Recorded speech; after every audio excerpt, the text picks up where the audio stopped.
PACIS TV, the #1 Catholic television in Africa. PACIS TV, ta vie renouvelée en Gitan.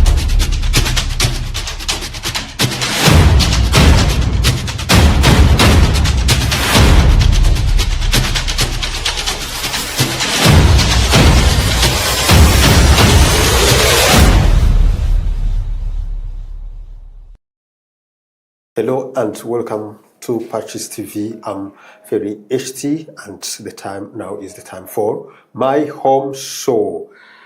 Recently, the church in Rwanda, the Catholic Church in Rwanda, witnessed a very important moment. That was an event, a big event, whereby His Eminence Cardinal Antoine Kambanda met Catholic influencers and digital content creators.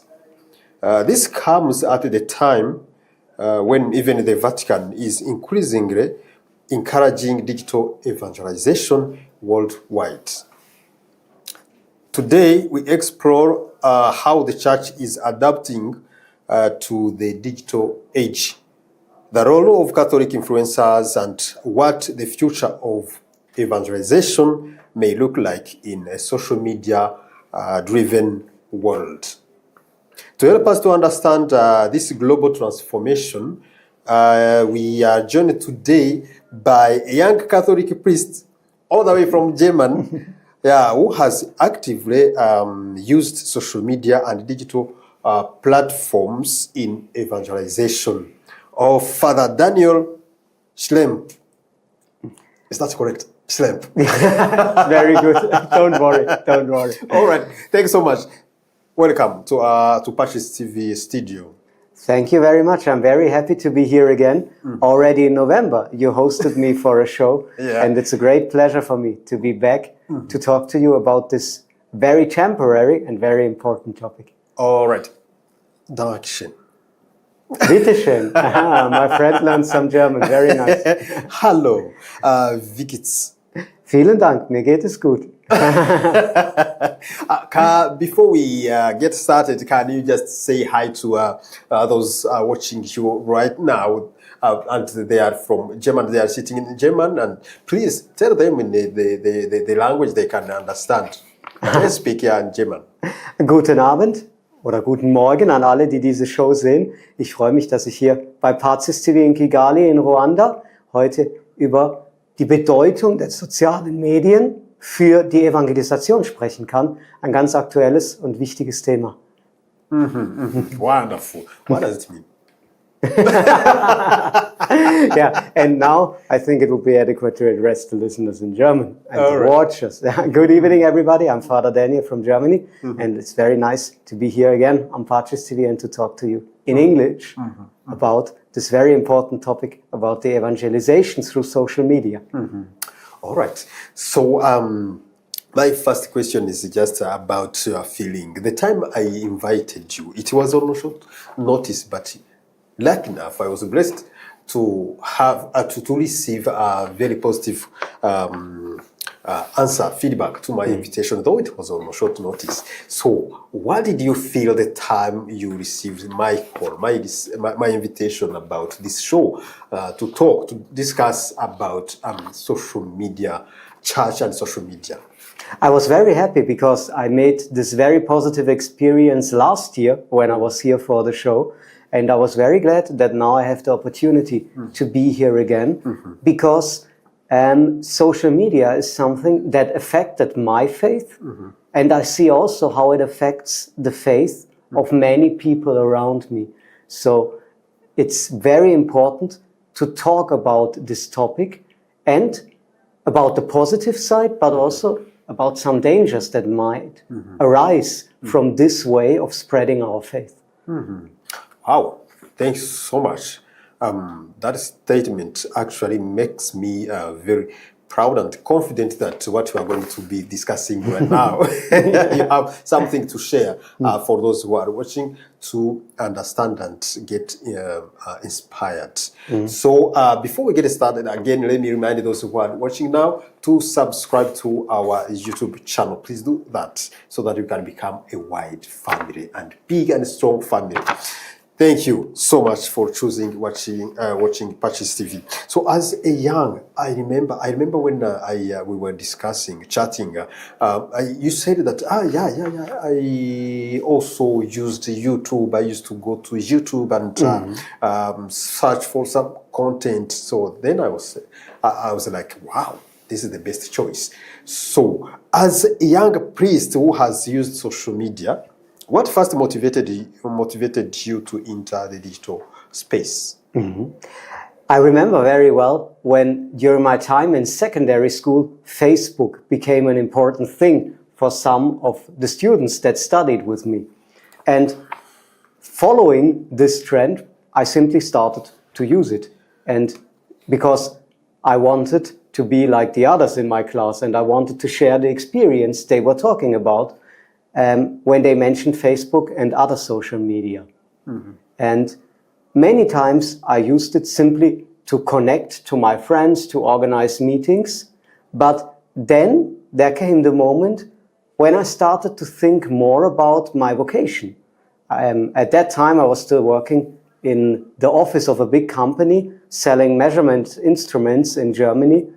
But I felt more and more that God calls me to do something different. And slowly, I also started to look for religious content in this social media. And there's a famous German theologian called Johannes Hartl, who has a big YouTube channel. And he was the first person I encountered online talking about the faith. And up to now, I'm still listening to him from time to time. And I learned a lot from him that is now important on my ministry, sharing the faith with many people around the world. So this was my first contact with social media. Please correct me if I'm wrong when I say a young priest. Is that the right term? Well, I feel young. And Pope Benedict XVI, the German Pope, he said, "He who believes is always young." Okay, thanks so much. So then, according to what you just shared now, it seems that you go to... you will just help us to understand that. Of course. So do you go to social media to only consume, to take from, or to enjoy, or you also go there to share? You have also something you share on social media platforms? In the beginning, I was only a consumer. I was watching the videos of the theologian I mentioned, and I was looking where are the events that I could join. Also, the place where I studied theology, I found through social media, because on their web page, they promoted that in this place in Austria, you can study without the highest level of education. And I saw their website, and through some other signs God gave me, I chose that place to study. But as you mentioned, this was all as a consumer. I started to use social media in a more active way after becoming a priest. So you need to post, to share content, to like content, okay. Exactly. And especially to promote events where I was present. For example, my ordination as priest was in Ecuador in South America. And most of my friends could not come there, of course. And that's why I posted the link for the transmission on social media so that my friends could watch. And this in some way, of course, also is a form of evangelization, because I'm sure many people who saw the transmission of my ordination have never seen the ordination of a priest before. And I hope that this had a positive effect on their faith. Jesus, Mary and Joseph. Let's go back and see again, share with us that feeling you had that time.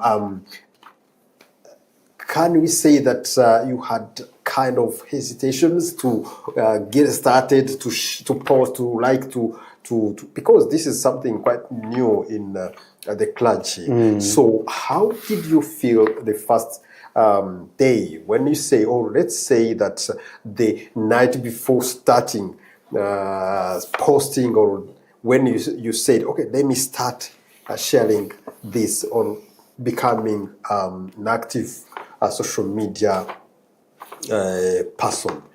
That feeling, share with us that feeling.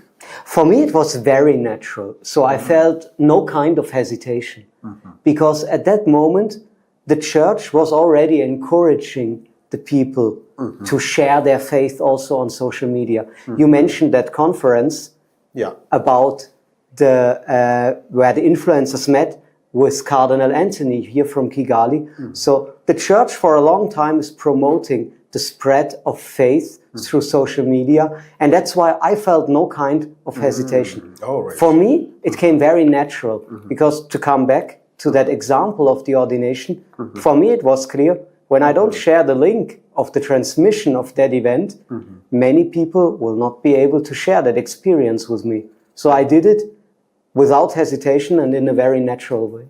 Wow, in a very natural way. That is very important. You said, it was on 1st May that when His Eminence met the Catholic influencers. Yes, but also in 2025, that was last year, also His Holiness also met the content creators and the social media influencers. So it is not something new in the Catholic Church. So you said that you did it naturally, very naturally. Let's look at the surrounding, your neighbors, your colleagues, your in the church. Did you initially face criticism from people who felt the priest should not be active online? Not at all, because it's something that all kinds of industries and organizations use. So I think the people who normally are not in touch with the church, and in my country there are many of these people, for them it's nothing strange that the church starts to use social media for evangelization, because practically everybody does it. And when I started, for example, to invite people to the Holy Masses that I celebrate on social media, this was something that nobody surprised, because many priests did this before me. I was not the groundbreaker, to use that term. I was just following a stream that was already there. Wonderful. What have you learned from engaging people digitally as a priest? The positive experience was that I can reach a lot of people that I would not reach without social media. To give a practical example, this year in January, I gave a talk in my parish about Eucharistic adoration. And some friends and I myself, we made advertisement on social media. And because Germany is a very secular country, I expected when the talk goes well, maybe 20 people will come. How many people did come? 50. And I was really, really surprised by that. I did not expect it at all. But it was clear for me that social media had an effect on this, because people came that normally do not attend the parish where I grew up in Germany. So they have been made aware on my talk through social media. And this was one of the positive experience that I made through the use of this technology, and I was very happy about it. But the negative experience I made, just to use an example, in the place where I studied, I gave a short testimony about the way in which I encountered the community in which I'm now a priest. And this video was posted on the YouTube page of the school where I studied. And of course, many positive feedbacks came, but there were also some negative feedbacks of people who didn't like that kind of content. Or another example, during COVID, we were transmitting the masses of the monastery where I spent most of the pandemic. And when we made this transmission, sometimes in the commentary section, there were very negative comments of people who were simply not happy about a mass being visible on social media. So this is a bit the negative side that somebody has to accept when he uses this kind of technology. But I would say, right now, from my current perspective, that the good weighs out by far the negative, at least from my personal experience. All right, let me remind those who are watching now that Father Daniel Shlam is here as a priest, a young priest that who uses social media for evangelization, right? So he's not here as a spokesperson for the church. That's why what we are talking about is about personal insight or personal experience. So don't expect him to speak for the church, right? Yeah, you say that, yeah, I'm coming back to those bad or negative feedback to what you experienced as negative impact. Don't you think that you are trying to meet or to reach out the wrong target audience using the right channel?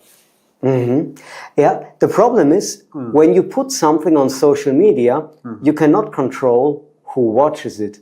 People can come from every country of the world, from every social background we can imagine. So that's why it's not surprising that not everybody is happy with what you are posting there.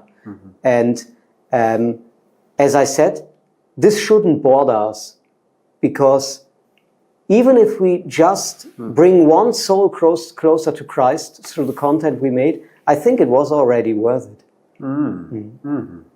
Oh, wow. So why do you think the church globally is now investing more attention in digital evangelization? I think there are many reasons for it. Maybe the most important one is that the church realizes that it's necessary to reach the people where they are.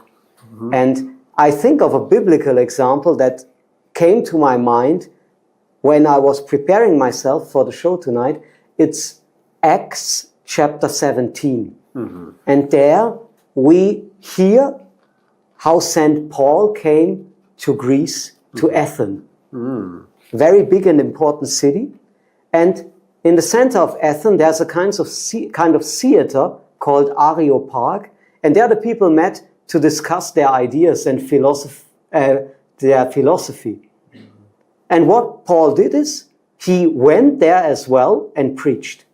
Because this was the place where the people met to discuss their worldviews, their opinions. And if Paul went to that place 2,000 years ago where the people meet, then the church also today has to go to the place where the people meet and where they discuss their ideas. And this is, of course, for many, social media. So it's just a natural continuation of the way the church is evangelizing since St. Paul. Very interesting. So what message do recent Vatican engagements with Catholic influencers send to the world? There have been many events, I think, and what came to my focus especially was a document that the church has published for evangelization in social media called Towards the Full Presence. Towards the Full Presence. And in this document, the church gives some guiding for the evangelization in social media. And what are the advantages? And what are some pitfalls? The document uses the word pitfalls that we should avoid. You said towards full? Towards full presence. Presence. But to be sure, let me check. I want to give you the correct name. Yeah, it's towards full presence. Oh, yeah. I like that. I like that. Do you think that social media has become a new mission territory for the church, for the Catholic Church? Definitely. And one of the reasons I think so is because it affected my faith in the way I already explained. And recently one bishop in Germany said that many of the people that he received into the church during the last years already came to him prepared through social media. So these people learned about the teaching of the Catholic Church through social media and then made the decision they want to make the next step towards a fuller communion with the Church. And what this bishop said, and my personal experience, together with a third reason, and that's the positive effect that the big YouTube channel of one priest of our community has on many people in the Spanish-speaking area, what I see there also makes me answer that question that you made with a big yes. Yeah, a few minutes ago, we talked about whether the church, the Catholic Church, is meeting the wrong target audience through the right channel or the other way around. So these days, when you talk about youth, automatically you think about social media platforms. They are there. That is, I think I can even say that is the world for the youth. Am I correct? Yeah. So now many young people spend hours daily online, like I was saying.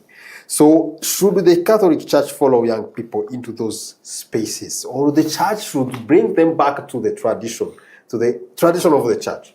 Like you gave us the example of St. Paul that time. And exactly that example of St. Paul, who goes where the people meet, should encourage the church to follow the people on social media, because we have an obligation to evangelize where the people are.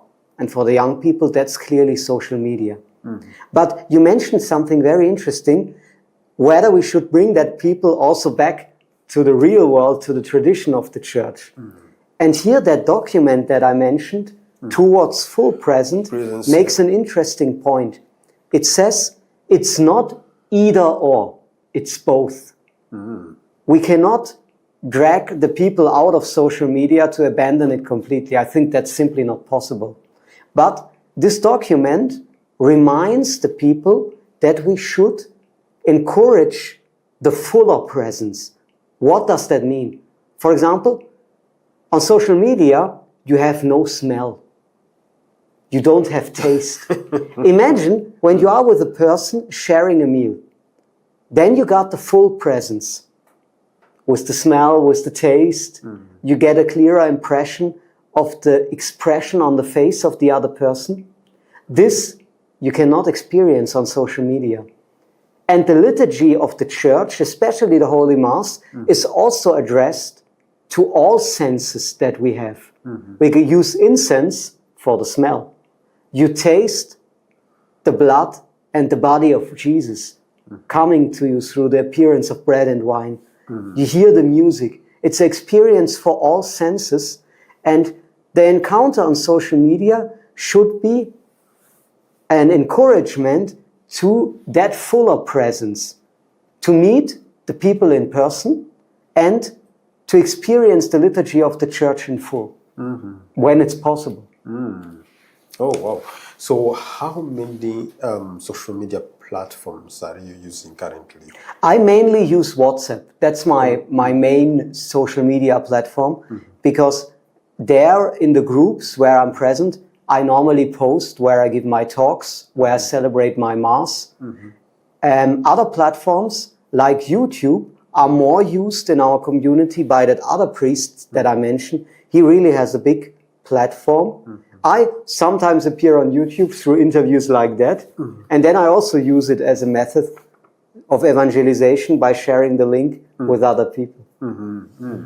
Okay, let's look, but you know many of others, or other social media platforms. Of course. And you have hundreds of reasons of why you are not on those social media platforms, right? Yeah, it's clear like, for for example, for me, I like LinkedIn because it is the platform where I can meet professional, where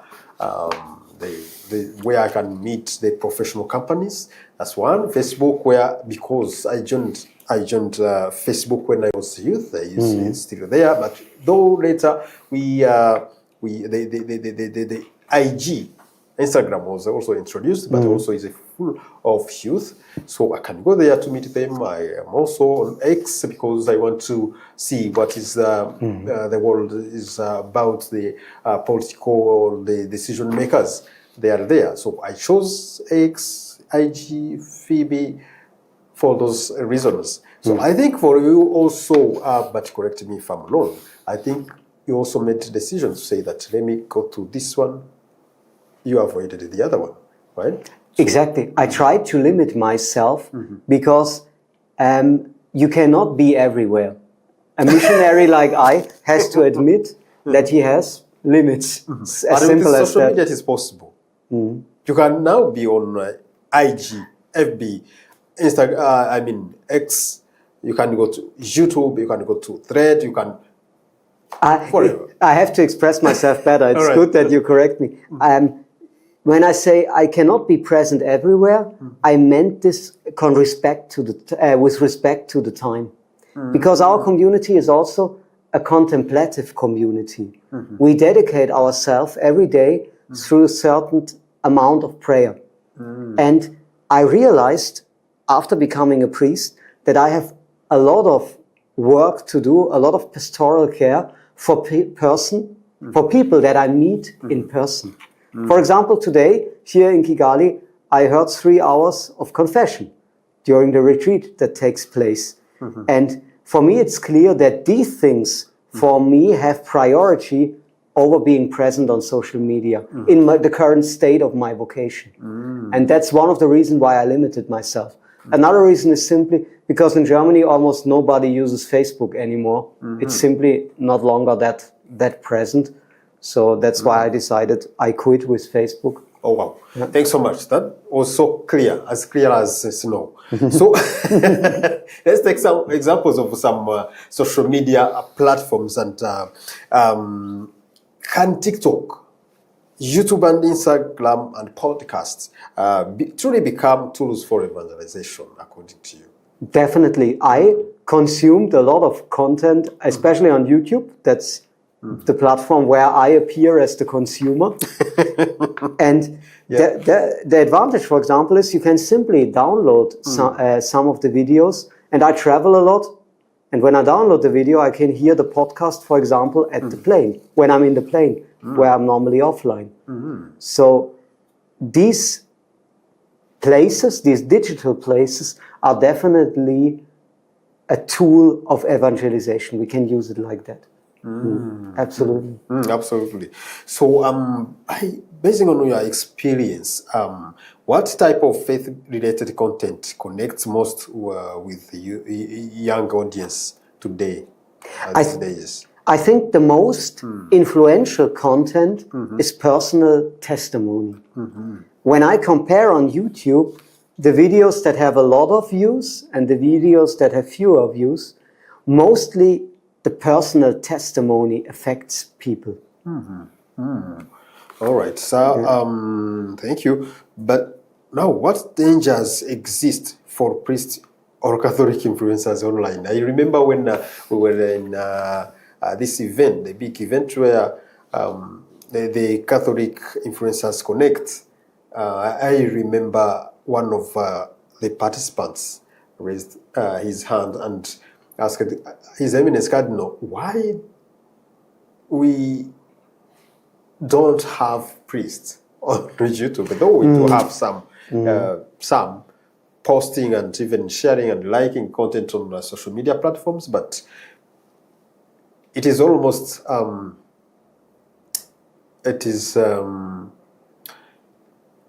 if we say the percentage, it is like we have 0.0000% of clergy members who post or share content on social media platforms. What dangers exist for priests or Catholic influencers online? Especially as a priest, I can come back to something that I already mentioned. Today, I gave priority to hearing the confessions here in the parish, to some activity on social media. And I think it could be a danger for the priests who are in charge of a specific parish to put too much time into posting content online and forgetting the flock for which they are actually responsible. The priest from my community that I mentioned, who has this big YouTube channel, he does not have a parish. That's why he can dedicate more time to creating content for social media. But many priests, of course, have their own parishes and have to be present for the flock in the place where the church hierarchy has put them. And I think this could be one of the reasons why maybe we see not that many priests on social media. Oh, okay. And that's one of the dangers for the specifically for the priest to get lost in the social media in a way that he abandons his duties for the people around him in the place where he's physically present. There is a disease, a serious disease on social media, especially for those who use it for posting or sharing content, whereby the majority are going there on social media to share even bad content or even the content which is not true, only for gaining the viewership. So now, how can one balance authenticity, popularity, and spiritual responsibility? Yeah, that's a very, very good question, and I think comes to the core of the presence of a religious person on social media. Exactly. Because that document, Towards Full Present, mentions exactly that danger of only putting out content for views. Because that's what most people do that are present on social media. But actually, social media for a Christian should not be something where he gains something, but where he gives something. And that document, Towards Full Presence, connects the activity on social media with the multiplication of the bread. When Jesus was giving himself to the people, something of himself, his teaching, but then also the miracle he did through multiplying the bread. He was not thinking of gaining more followers. Actually, after the multiplication of the bread, as we read in John chapter 6, he gives a very strong teaching and many people leave him.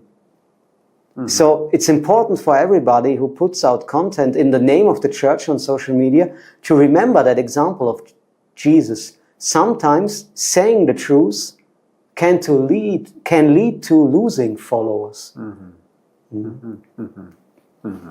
And or working hard and not gaining the viewership, right? That's another topic that maybe some of the viewers of this show experience. Maybe you have put a lot of effort in producing videos and producing podcasts, but you have not gained a significant amount of viewers or listeners. Here, I would like to share a quote from the diary of Saint Faustina, the great Polish sister who promoted the devotion to the Divine Mercy.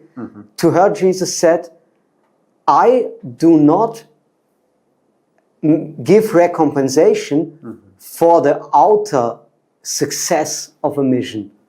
I reward the effort you have put into something and the love you have put into something." So that's the great consolation we have from our faith. Even when on the outer perspective there's no success, the love we have put into a project will be valued by Jesus. Recently, I was browsing and navigating on different social media platforms, and this is what one of the things that I do when I wake up. So I came across with a picture whereby the person who posted that picture was saying that even in the church, in the Catholic Church, currently we are dancing. So the picture was about the priests dancing in the liturgy. In the middle of liturgy. So how can the church avoid turning evangelization into entertainment? I don't remember who posted, if it was a clergy member or a Catholic, or if it was just someone from nowhere who posted this, saying that the Catholic Church is now modernized. This is a big difficulty for us. Through social media, some scandals of the church become public, which is not only a negative thing, it's also in so far a good thing that issues are revealed so we can fix them. And what can the church do to avoid turning into a kind of entertainment club? I think the answer is simply to stick to the guidelines that we already have. When we use that specific example that you mentioned about the church, the priest dancing during Mass, we got a missal that clearly describes what the priest has to do during Mass and what he not has to do. And my simple advice is simply, when we transmit Holy Masses, simply to stick to the rubrics that we have. And I realized that those transmission of Holy Masses on YouTube that have most of the viewers are not that masses where the priest or the congregation does something extraordinary. It are mainly the holy masses that are celebrated in a reverent way according to the rubrics the Church has given us. So we discussed more about your experience and when you decided to start posting on social media platforms, but I forgot to ask you what motivated you. What is your motive? What is your motivation to post on social media? Yeah, in some I think you even choose to consume only simply. Some people only choose to consume. For me, it was sometimes not even my own initiative to go on social media. Sometimes it was something that came to me through other means. For example, there's a priest who worked in Germany for a long time, but now moved to another country. And I had the task to be present for the people that this priest was taking care of before. And he simply said to me, here in this WhatsApp group, you can post when you celebrate the Mass and the people will come. So this was nothing I did on my own initiative. It was simply something that came through me on the way I just described. And from that moment, I started to post the times when I celebrate Mass in that group, and people came. And that was a positive experience that motivated me. Did you watch Sister Act?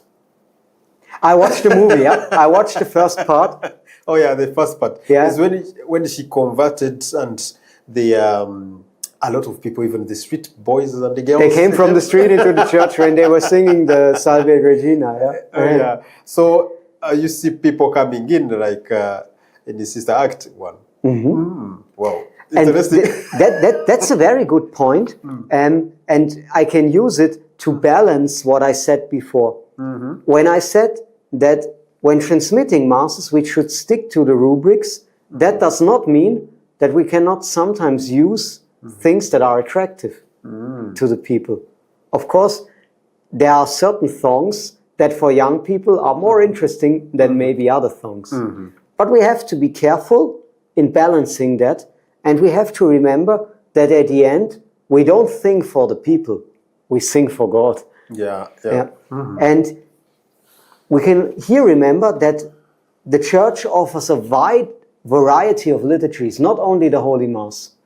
There are some songs that might be very helpful to attract the youth, but are not appropriate for Holy Mass. So we should use them in other contexts and in other occasions. For example, that scene from Sister Act, it was a Holy Mass. Yeah. It was a Holy Mass. But songs like that we can also we could use in other occasions, not necessarily in Holy Mass, to avoid that the Mass becomes like a concert to attract people and not longer the idea to give God the worship that is most adequate to Him. Yes. In some countries, including parts of Africa, there are still relatively few priests or Catholic creators online. What encouragement would you give them? To those who are priests and may watch this program, I would like to say, consider the option of being present on social media. As you heard during our conversation today, I made some positive experiences, and maybe it could be the same for you. But I also would like to share specifically with the priest the advice to be careful, to not look for viewers, but primary, in the first place, to have the intention to be faithful to Jesus and His teaching. And, as I already mentioned before, to not neglect the people they have around them in their parishes, because their main responsibility are the people in the parish and not people on the internet. That is what I say to the priests. For young people who have the desire to share their faith, I would like to give an encouragement. I see many lay people in social media who do an excellent job on spreading the faith. But before you do so, please remember that you have a great responsibility. And before you can share the faith on social media, you should first study very well this faith. I, as a priest, before I can preach from the pulpit, I have to learn many years theology and philosophy. And when you go out on social media to preach, remember that when you do it in the name of the church, you have to adequately represent the faith. So before you do so, please study well the Bible, the Catechism, and the documents of the church. Oh, so now let's talk about this important point. We are at a crucial moment where I invite those who are watching now to learn from your experience. What can emerging Catholic digital communities learn from experiences in Europe or elsewhere? What I can say from my experience as a German, as a European, is first a very positive experience that many young people were baptized and confirmed this year on Easter because they encountered the faith on social media. So this should be a positive example for people here in Africa that it is possible to bring somebody to the sacraments through the evangelization in social media. This I say as a positive example. But there are also people, sadly, who turn away from the church because the church is badly represented on social media by people who maybe spread teaching in the name of the church that are not actually the teaching of the church. That's why I repeat what I already said. It's very important before you present the church publicly to study well what you are doing.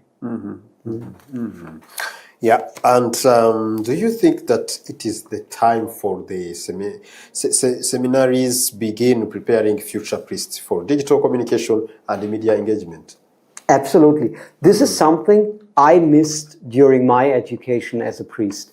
I, in the official lectures of the place where I studied, was not prepared to be present on social media. But there were some, I call events close to the place where I studied that helped me to prepare myself. And I think it would be very wise from the church to include this into the preparation of young priests, of seminarians, how to use social media, what are the do's and the don'ts. Now, what advice would you give young Catholics who want to become positive digital voices online? The first advice, as I already said, study well the faith. Study very well the faith so that you are able to represent it correctly in that social media area.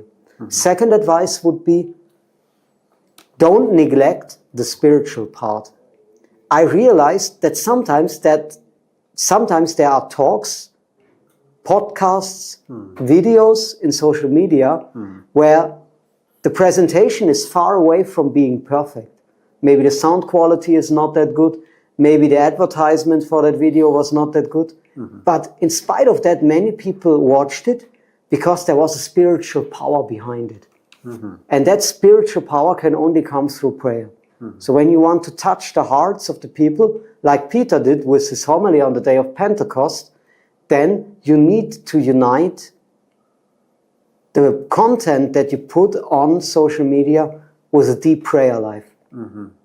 The third advice I would like to give is, be prepared to receive also some negative pushback. This cannot be avoided. That's also something I shared with you today from my personal experience. There will always be voices.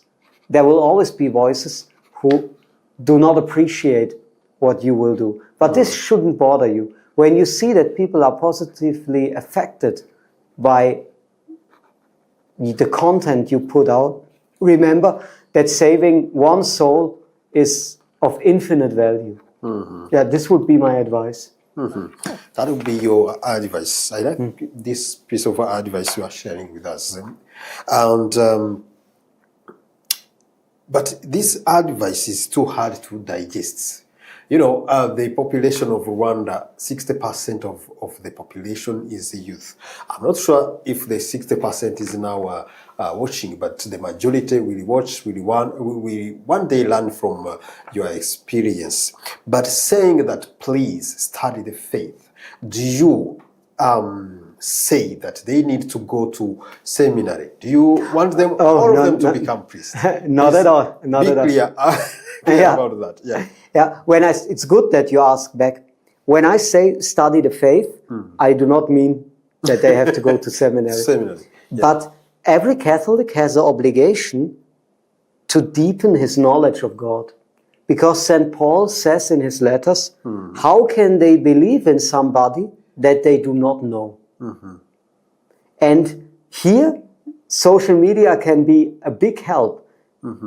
I myself, as I said, I learned a lot from theologians on social media. And if somebody is right now watching that show, thinking about producing Catholic content on social media, I highly recommend watch successful YouTubers or on Facebook or on TikTok or whatever platform that are already giving a good example of what Catholic content means on YouTube. I suppose all of you who are watching this know very well the English language, so I can recommend some sources in English that impressed me a lot. The first one is Bishop Robert Barron from the United States. He has a YouTube channel with 3 million followers, and he puts out excellent content on his channel. And I think watching him will help you in 2 ways: learning the faith better, and to see how a successful presentation of the Catholic faith in social media looks like. Then there's a group of Catholic theologians working for an organization called Catholic Answers. These are people like Trent Horn, Joe Heschmeyer, and some others. And they are also putting out excellent content on YouTube. And these are lay people. Bishop Barron, of course, is a clergyman, but this group of theologians from Catholic Answers, they can show you how even a lay person, a married person, can put out inspiring content on social media. Yeah. And these people will help you to deepen your faith and to get a clearer understanding of what the church is teaching. Yeah. Like that man in the Gospel of Matthew who said that being here was so nice, and he wished to have bed for the other 3, but forgetting himself. So talking to you was also very nice. Having a seat for Father Daniel here and Grace also would be good. But with the content we had to talk about is too much compared to the time we have. But no problem. We will also find a way to invite you again to talk more about this digital era in the Catholic Church. But allow me to ask you this last question. Where do you see the future of evangelization in the next 10 years? I hope that it progresses in a way that leads people who encounter the church on social media to that fuller presence. That it leads people to the sacraments, to the participation in the liturgy, and to encountering a local community. Because, as we said several times during this wonderful interview today, the encounter on social media is the first step, but it needs to go towards a fuller presence. And this would be my hope and my vision for the presence of the church on social media in the future, that many people through these methods also make the next step and become part of a local community where they join the sacraments, where they join prayer groups. That would be my hope and my vision. Oh, wow. That was Father Daniel. Thanks so much. Urakoze Chane. It was a wonderful interview. And as I said, I already plan to come back to Rwanda in July and August, and end of July and the month of August. And if God willing, we can deepen what we started today. Sure. By that time, I will have a plan, a clear plan. Yeah, indicating day 1, day 2, day 3, and corresponding topics. Thank you very much for hosting me. It was a big delight. All right, Dankeschön.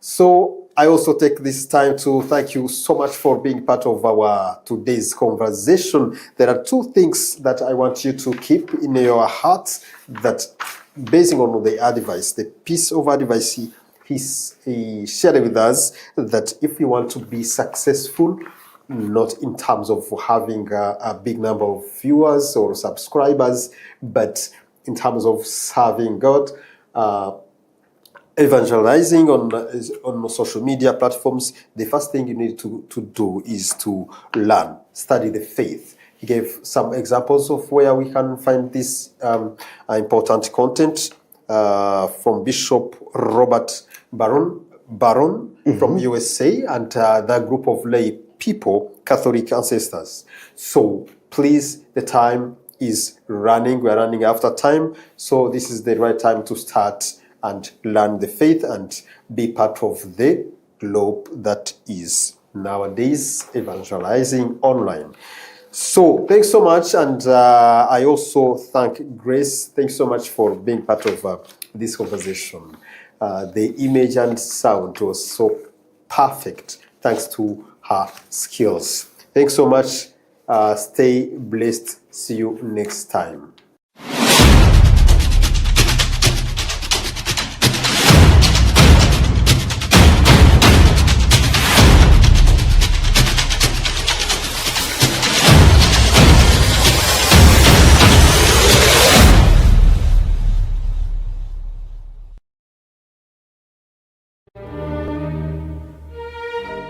PACIS TV, the #1 Catholic television in Africa.